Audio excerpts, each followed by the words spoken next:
Y dice así la palabra del Señor, Éxodo capítulo 2, versículos 1 al 10. Un hombre de la tribu de Leví se casó con una mujer de la misma tribu, la cual quedó embarazada y tuvo un hijo. Al ver ella que el niño era hermoso, lo escondió durante 3 meses.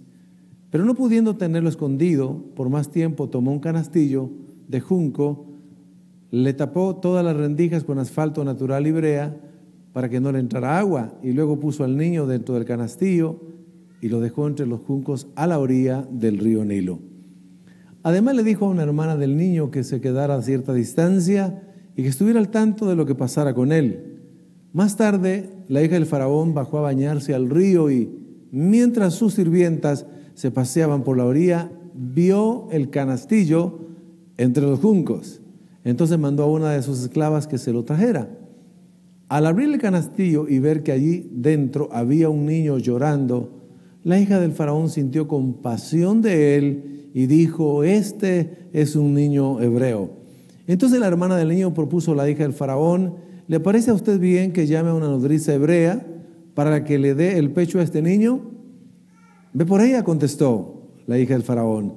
Entonces la muchacha fue por la madre del niño, y la hija del faraón le dijo: toma a este niño y críamelo, y yo te pagaré por tu trabajo.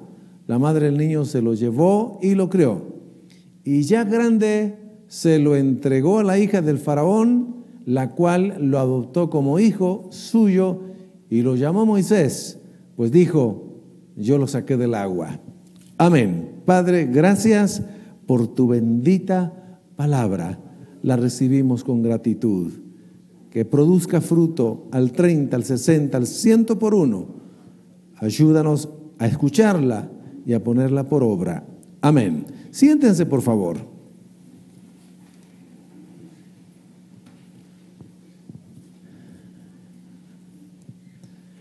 Algunas personas no creyentes, al escuchar una historia como esta, podrían pensar que varias de las cosas que sucedieron aquí, por un lado, podría ser un infortunio, la situación que un niño le tocó vivir, una situación de desgracia, un tiempo muy difícil. Otro de los aspectos que ocurre ahí, algunos pudieran pensar que también fue casualidad que ocurrieran varias de las cosas que ahí se describen. Pero hoy vamos a ver que para nuestro Dios y Padre no existe ni el infortunio, ni el destino fatal, ni la mala suerte, ni la casualidad. Hoy veremos que para los hijos de Dios, Dios nos cuida para cumplir su propósito. Amén. ¿Podemos decirlo? Qué bueno que estamos aplaudiéndole al Señor. Dígalo conmigo. Dios nos cuida para cumplir su propósito. Personalicemos. Dios me cuida, dígalo conmigo, Dios me cuida para cumplir su propósito. Dios libró a Moisés de la orden del faraón. Dio 12 instrucciones. Además de las circunstancias difíciles que ya estaba viviendo Moisés, los hebreos, fue un tiempo muy difícil. Algunos podrían decir, bueno, ¿por qué nace exactamente Moisés en un periodo en un tiempo donde el faraón había dado la orden de destruir, de matar a todos los varones, a los niños recién nacidos hebreos? Lo que había sucedido es que después de la generación donde fueron amados, respetados los hebreos, en el tiempo que José llegó a ser el segundo hombre más importante del imperio egipcio, el faraón que conocía a José y lo estimó, lo amó y fue de mucha confianza para él, esa generación había terminado. José, sus hermanos habían muerto. Pero se habían multiplicado los hebreos de tal manera que estaba creciendo tanto, aún más que los mismos egipcios. Este nuevo faraón ya no conoció a José, ya no tenía conocimiento de lo que había ocurrido antiguo, ni de las promesas, ni del apoyo que se le había dado a José y a su familia. Lo que él vio fue un peligro real cuando dijo, bueno, al final los hebreos son un pueblo extranjero que vino a radicarse aquí porque tenían hambre, se les apoyó, pero no son de nuestra raza. No vaya a ser que se multipliquen más adelante se unan con nuestros enemigos y luego nos hagan la guerra. Entonces el faraón tuvo la idea de aniquilar lo que sería la fuerza de guerra de los hebreos, a los niños. Y le dijo, como primer medida, a 2 parteras, a las que atendían los partos de las hebreas, les dijo, cada vez que hay un nacimiento, fíjense en el sexo. Si es varoncito, debe morir. Si es mujercita, ha de vivir. Y se fue. Pero la Escritura dice que estas mujeres, una llamada Sifrá y la otra Puá. Ahí hay algunos nombres que puedan escoger para las que tengan hijitas, si le quieren poner así. Eran nombres bíblicos.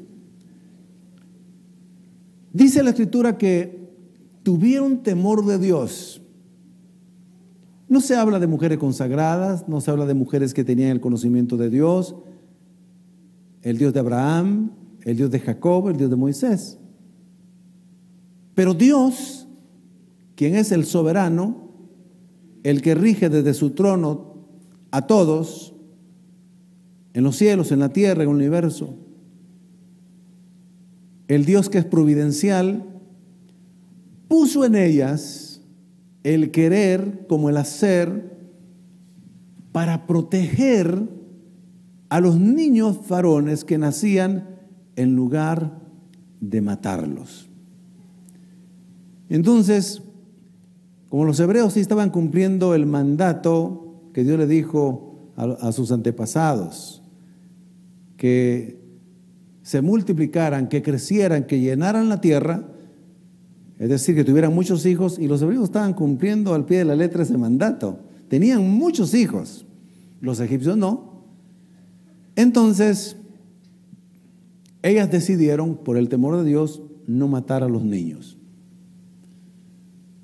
Cada vez que una mujer hebrea tenía un niño, daba a luz a un niño, inmediatamente le decía, bueno, llévatelo, escóndelo por la orden que hemos recibido, por la orden que usted sabe. Entonces llegó a oído del faraón que habían muchos niños y que estaban creciendo. Y entonces él va directamente con las hermanas parteras. ¿Cómo les dije que se llamaban?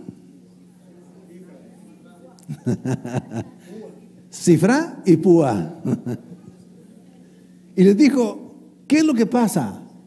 No puede ser, veo tantos niños, me han comentado que hay muchos niños, lloran por aquí, lloran por allá, lloran por allá, ¿qué está pasando?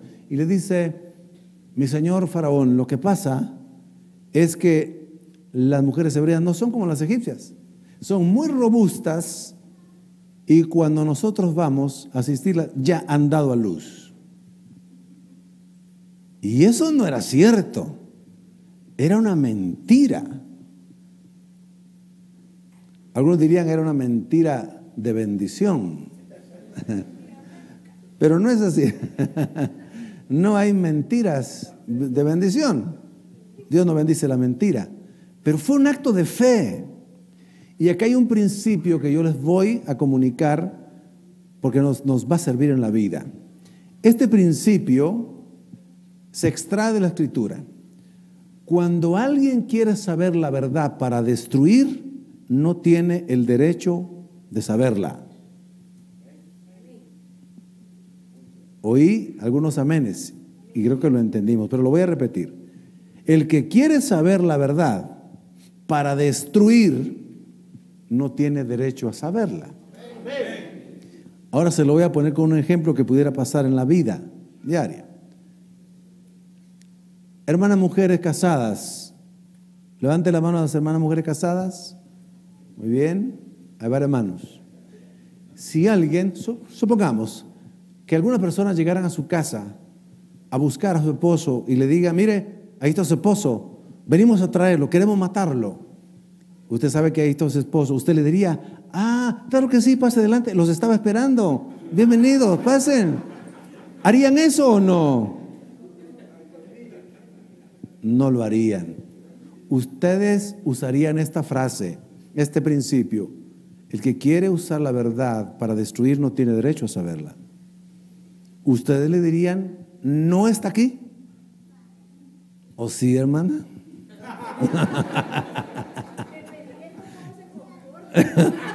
Depende cómo se comporte, dice, bueno.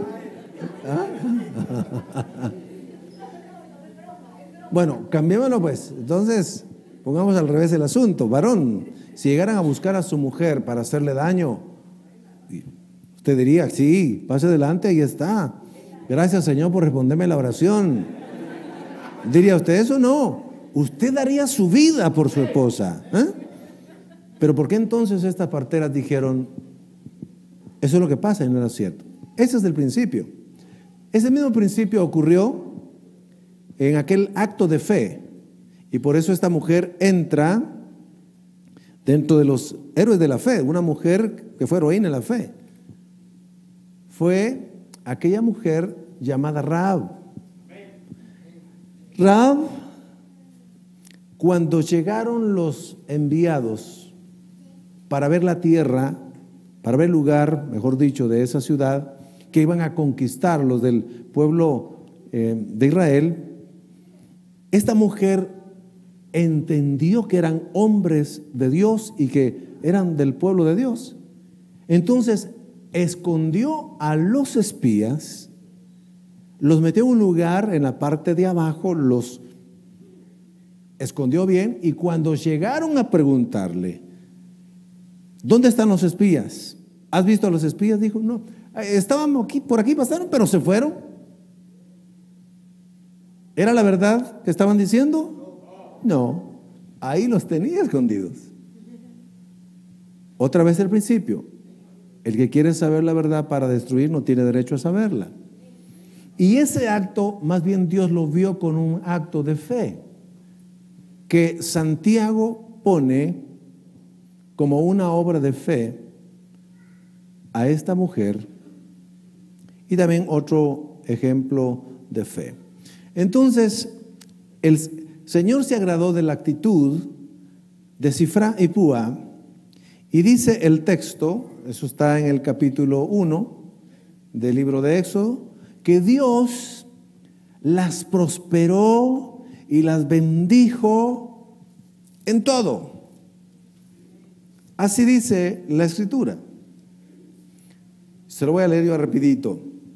1, 20, 21. De esta manera el pueblo israelita siguió creciendo en número y cada vez se hacía más poderoso. Además, como las parteras tuvieron temor de Dios, Él las favoreció y le concedió una familia numerosa. Pero aquí la otra instrucción: el faraón, por su parte, ordenó a todo su pueblo, ya no solo a las parteras. Es la segunda instrucción que da el faraón: echen al río a todos los niños hebreos que nazcan, pero a las niñas déjenlas vivir. Eso de échenlos al río era la muerte segura. El Nilo siempre ha sido un río grande, y en ese entonces mucho más grande. El niño que era lanzado allí, definitivamente se lo llevaba el río y se ahogaba todo el pueblo. Entonces, ante esa situación, Dios, una vez más, en su providencia, en su cuidado, porque Dios nos cuida para cumplir su propósito, y Dios estaba cuidando la vida de Moisés porque tenía un propósito y un plan para Moisés. Entonces, lo que hace la madre de este niño que sería llamado por la hija del faraón, Moisés, dijo: debo de esconder al niño.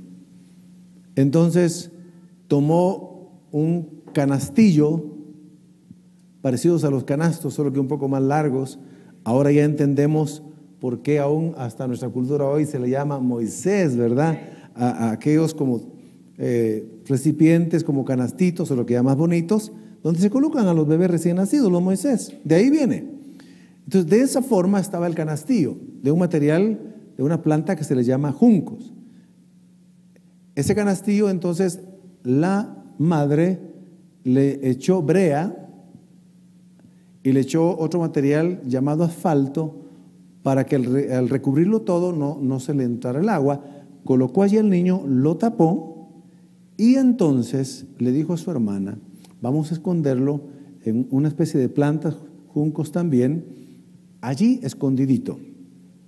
Y tú vas a estar, muy bien, gracias, excelente, eso es, los juncos.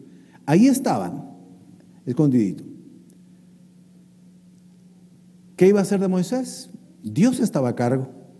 No se sabía exactamente qué iba a pasar.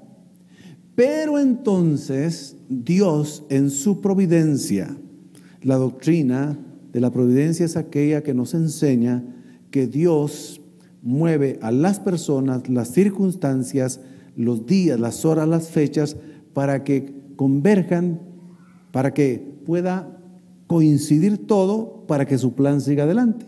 Entonces sucedió uno de esos días que la hija del faraón llegó a bañarse al río.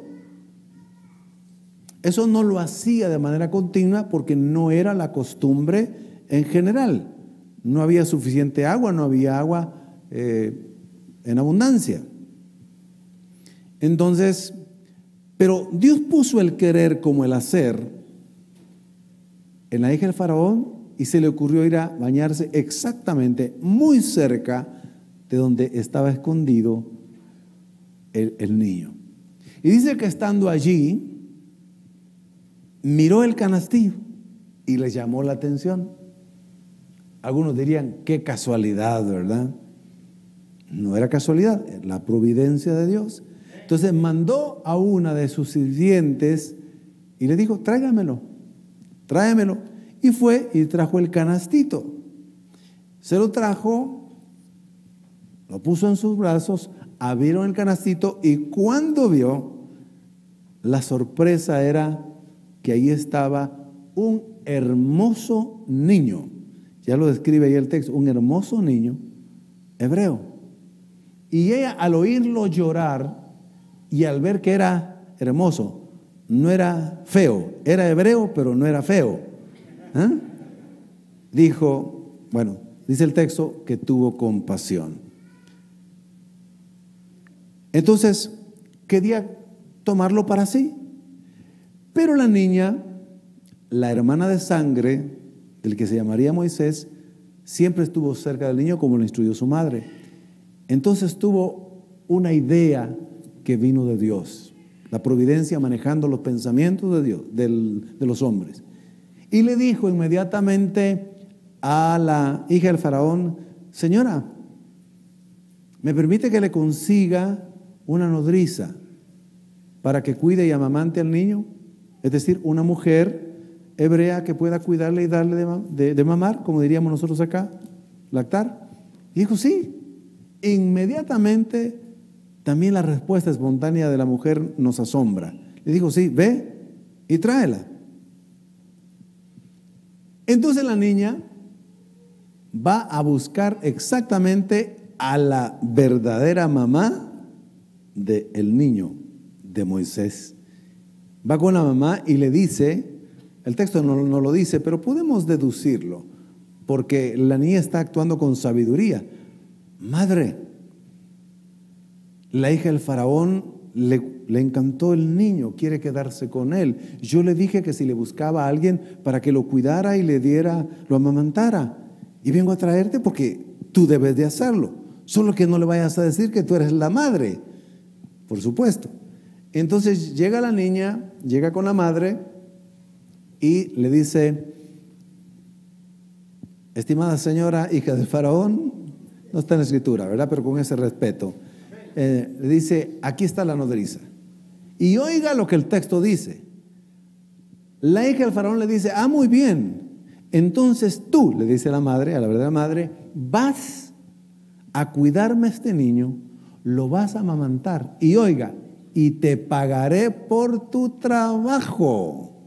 Mire qué bendición para la madre. No solo el niño fue rescatado, librado de la muerte, librado de ser lanzado al río, fue llevado al palacio para que lo cuidaran, y a ella misma, sin saber la hija del faraón, que es la verdadera madre, la trajeron.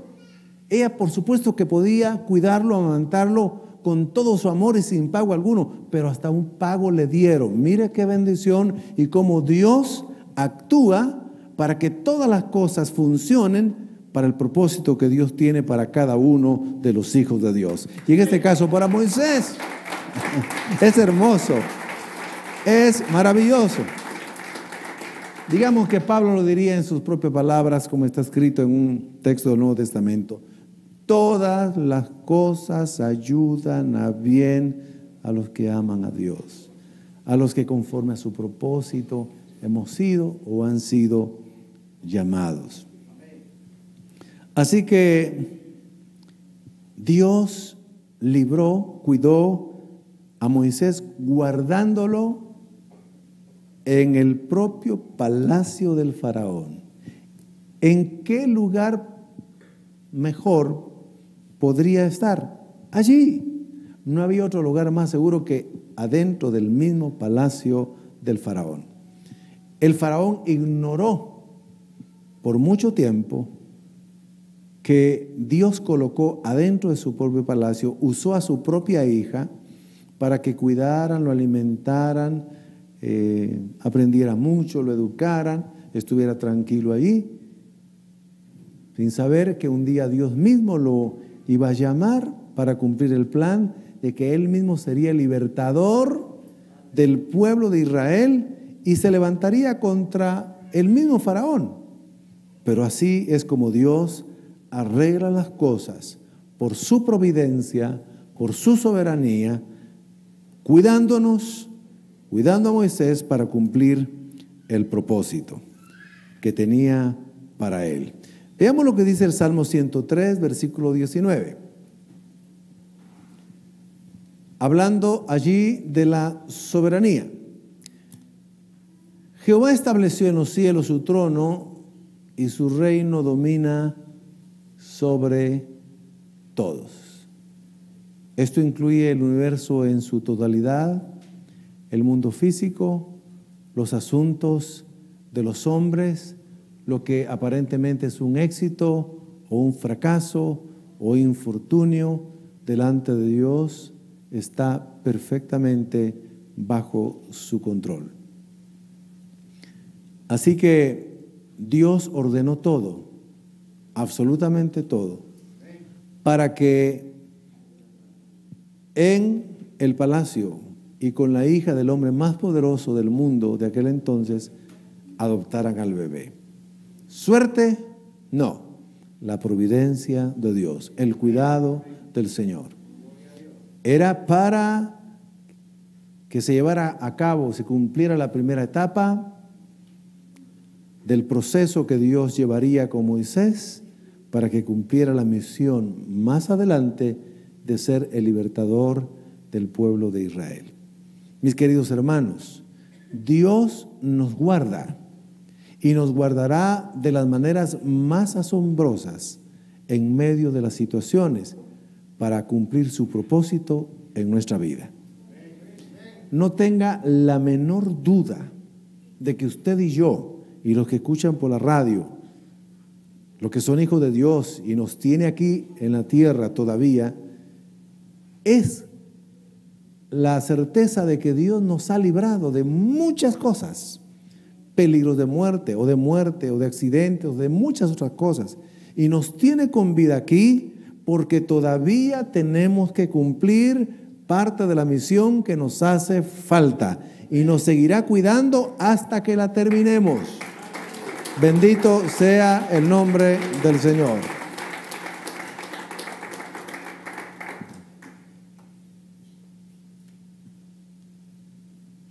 Es maravilloso ver cómo Dios cuida a sus hijos de distintas maneras. Nos ha librado de accidentes. Hemos caminado a veces en medio del valle de sombra de muerte. Nos ha librado. Yo puedo testificarle, y perdón que lo haga de manera personal, que de verdad mi vida es un milagro.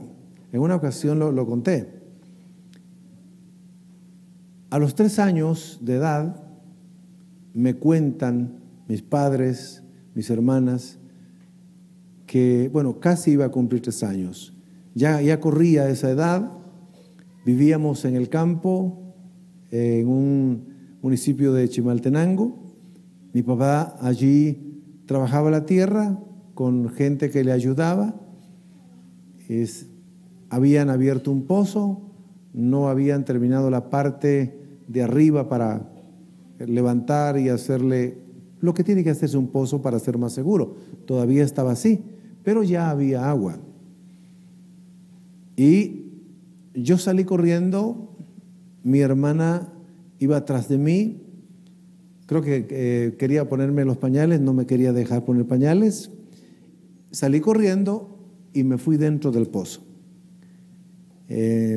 Lo que hizo mi hermana fue comenzar a gritar y a gritar y a gritar, y mi papá estaba, a la distancia se podía ver, pero estaba más o menos como casi a 1 kilómetro, y oyó los gritos de mi hermana, y él corrió lo más rápido que pudo para ir a sacarme del pozo.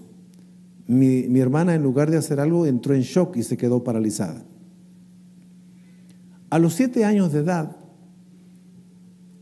mi papá tenía vacas, tenía unas vaquitas. Me acerqué, uno de niño es curioso, no ve el peligro, y me acerqué a la vaca más brava, y no lo sabía. Me le acerqué queriendo estar cerca de la vaca, y lo que sí recuerdo es la cara y los cachos de la vaca, eso sí. Se me quedó viendo, agachó la cabeza e hizo este movimiento así, y con los 2 cuernos, fíjese que cabal, a la medida, un cuerno aquí y otro cuerno aquí, y me tiró hacia arriba. Vaya que no fue aquí con un cuerno en el centro, ¿verdad? Di muchas vueltas, recuerdo que di vueltas, eso se quedó marcado en mi memoria. Pero ¿sabe dónde caí? Donde mi papá había juntado todo el estiércol de la vaca. Ahí caí, qué rico sentí, así. No me pasó nada. Eso sí, me tuvieron que bañar muy bien. A los 12 años, jugando fútbol en la calle, como solía hacerse en ese entonces, ya estaban colocando las tuberías para los desagües y todo lo que tiene que hacerse en una carretera, pero eran enormes las zanjas para colocar unos enormes tubos. Corriendo, quise dar un salto, no calculé bien, alguien me metió zancadilla también y me fui directamente a la zanja, al agujero. Había como 3 metros y caí. Me sacaron de ahí después como pudieron, no me fracturé. Lo que sí me recuerdo es que esta parte del lado derecho de mi mejilla, de mi pómulo, se me raspó. Se me llevó toda la piel, como cuando uno agarra una naranja y le quita con un cuchillo una parte de la naranja y quedan las cositas así de la naranja. Así tenía aquí. Así tenía. Aquí. A los 16 años, ¿quiere que le siga contando? Para que vea que es un milagro y que la providencia de Dios estaba conmigo y me cuidó, porque yo me pude haber muerto de muchas maneras. A los 15, 16 años, trabajando y estudiando, a los 12 años más o menos, 13 años, me recuerdo que atravesé la avenida donde viví por muchos años, tenía doble vía, ya había carretera, había asfalto. Entonces, la avenida donde iba de sur a norte, pues yo vi si venía carro, no venía. Y cuando me pasé a la otra avenida, obviamente vi hacia el norte, porque para allá era la vía, para acá, pero no vi de este lado. Y un carro venía retrocediendo muy rápido. Cuando yo hice así para ver allá, no vi aquí, y el carro me pasó literalmente rozando, digamos, mi rostro, parte de mi cuerpo, pero fue rozando así, un rozoncito así, pero no me pasó nada. Un paso más y Rigoberto ya no estaría aquí, pero Dios no lo quiso. De los 15 a los 18 años, trabajando y estudiando, usaba moto para transportarme. Tuve 3 accidentes que eran mortales realmente. Y los 3 accidentes no tuve yo la culpa. Iba sobrio, iba despacio, pero me encontré con 3 mujeres al volante. Una en cada, bueno, es decir, no 3. Primero, una en un vehículo. Yo iba en la carretera Roosevelt, luego hay una parte de la 12 Avenida en la Roosevelt, más adelantito donde se puede cruzar a la derecha para los campos de Roosevelt. Hay otra carretera todavía que se va hacia el Roosevelt, pero no tanto, y otra para el Trébol. Entonces yo iba detrás del carro y la mujer que iba manejando se abrió hacia la izquierda bastante. Suelen así manejar las mujeres todavía hoy, hay que tener cuidado. Entonces yo pensé de que si se abrió así, pues yo puedo seguir aquí, pero hizo esto así para cruzar así. Entonces vino así y yo le pegué así. Fue un golpe terrible. Caí sobre el capó del carro, reboté en el asfalto y todavía el carro caminó un poco. Por segundos perdí la conciencia y los gritos de mi hermano que venía y llevaba atrás yo en la moto me hicieron que reaccionara. Y vi que estaba debajo del carro. Y dije, ¿será que estoy vivo o estoy ya en otro lugar? Fueron segundos. Y los gritos de mi hermano me siguieron llamando la atención para reaccionar. Poco a poco me salí del carro. Luego me empecé a tocar porque yo decía, ante el golpe y ante el impacto estaba que no sabía si estaba bien o no. Me empecé a tocar y si podía, estaba bien. No me pasó absolutamente nada. El otro accidente lo tuve en la Tercera Avenida y Sexta Calle de la zona 1. Iba agarrando los semáforos en verde en mi moto, despacio. Y otra mujer al volante, por eso dije que eran 3 los accidentes con 3 mujeres, ¿verdad? Entonces, cuando yo iba agarrando en verde, una viejecita que todavía manejaba se atravesó en rojo. Ella en rojo y yo en verde. El golpe fue durísimo, durísimo de tal manera que cuando alguien miraba el carro de la señora, pareciera que otro vehículo le hubiera chocado. En el accidente anterior yo no llevaba casco. Esta vez llevaba casco. Salí volado, el de la moto es el que sale siempre volado. Caí sobre el asfalto, pero era tanta la fuerza que llevaba. Caí de rodillas, pero no me pude sostener. De rodillas y me fui de una vez hacia adelante y me golpeé donde llevaba el casco. Se le hizo un agujero al casco. Otra vez yo me paré y me empecé a tocar. Ya estaba agarrando práctica yo, tocando. Y dije, ¿será que aquí estoy aquí o no? Hermanos, no me pasó absolutamente nada. No me pasó nada. La moto sí estaba como que era coliflor al frente, así.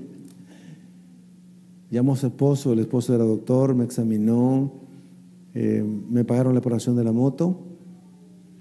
No me pasó nada. El otro accidente estaba yo en lo que ahora es la Séptima Avenida, frente a la municipalidad. Estaba esperando, había semáforo en ese entonces. Estaba esperando, tranquilamente estaba esperando. De repente sentí un golpe tan fuerte en la moto. Vino de atrás, no le dio tiempo parar, o no sé si no quiso parar, eso sí no lo averigüé todavía, pero me dio en la llanta. Entonces me levantó, hizo esto la moto y la moto se fue. Yo di una vuelta así y caí. La mujer estaba en pánico, no sabía qué hacer. Yo me paré, ya saben ustedes lo que hice. Estoy vivo. hermanos, hasta aquí, hoy, le puedo decir que ni un dedo tengo fracturado. Ni un dedo. Ha sido la gracia, la misericordia, el cuidado de Dios para el propósito que Dios tenía para llamarme para ser su siervo. Todo esto que me pasó no era cristiano todavía. Mis hermanos, aún en esas circunstancias tan difíciles, podemos estar seguros que el Señor nos ha librado de toda clase de maldad. ¿Para qué? Para que se cumpla el propósito de Dios en nuestras vidas. Amén. Pongámonos de pie.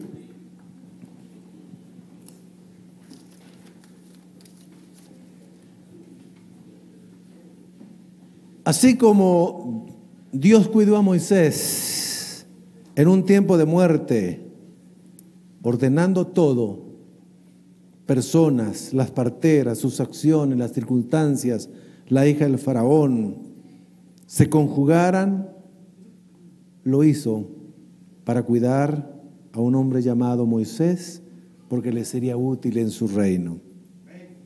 De esa misma manera, el Señor nos seguirá cuidando y preservando hasta el día que Él diga: has terminado la carrera, has terminado tu misión. Ninguno de los que somos hijos de Dios nos iremos antes de terminar la misión que el Señor nos ha encomendado. Por grande o pequeña que sea, la terminaremos, porque el Señor nos cuida para cumplir su propósito en nosotros. Amén. Vamos a orar. Vamos a agradecerle al Señor. Vamos a alabar y bendecir su santo nombre. Bendito Padre, te damos gracias. Tú eres el Dios que todo lo sabe, que todo lo puede, que está en todas partes, que todo lo ve, que todo lo escucha. Tú eres el que gobierna desde el gran universo hasta la hormiguita más pequeña, hasta el pajarillo más pequeño. No cae a tierra sino media tu voluntad. Señor, por eso tenemos paz, tenemos confianza. Esta palabra nos anima a que tengamos paz en nuestra vida. Tienes perfecto control de lo que nos acontece. Hemos pasado por pruebas duras, hemos pasado por crisis, hemos pasado, Señor, por tribulación, hemos pasado por enfermedades, pero eso no escapa a tu control, no es infortunio. Señor, hemos tenido muchas bendiciones, no son casualidad, ha sido tu gracia y tu bendición. Tú has ordenado todo. Confiamos que así lo seguirás haciendo todos los días de nuestra vida, hasta que estaremos contigo o tú vengas por tu iglesia. Y si has traído algún hombre, alguna mujer, joven, señorita, algún niño, que no son salvos, que hoy tengan la seguridad de que no ha sido la voluntad propia de ellos que les ha hecho venir a la iglesia a escuchar esta predicación. Fuiste tú quien los inquietó, los impulsó para que vinieran a escuchar y para que hoy fueran salvos, para que hoy nacieran de nuevo. Señor, te pedimos que no se resistan. Si hay alguno que no es salvo, no se vaya sin ser salvo, sin entregar su vida a Cristo. Y si hay alguien aquí también que, siendo hijo de Dios, se alejó del Señor, cayó en la tentación del mundo, se fue de la casa del Padre, de la comunión, de la protección, así como el hijo pródigo se fue de la casa del Padre. Esta es la oportunidad, Dios lo ha traído para que hoy pida perdón y regrese a la comunión con el Padre. Él lo recibirá, lo amará, hará fiesta, no lo rechazará. Dios es bueno. Por eso, si alguien necesita ser salvo, recibir a Cristo por primera vez, diga conmigo esta palabra de fe. Creo en ti, Jesucristo, para que me salves. Te recibo en mi vida para que me hagas hijo de Dios. Reconozco que soy pecador.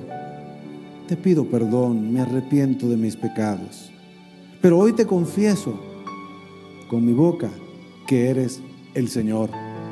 Y creo en mi corazón que resucitaste de entre los muertos al tercer día. Te recibo hoy como mi Salvador. Gracias por amarme, por traerme hoy y por salvarme. Amén.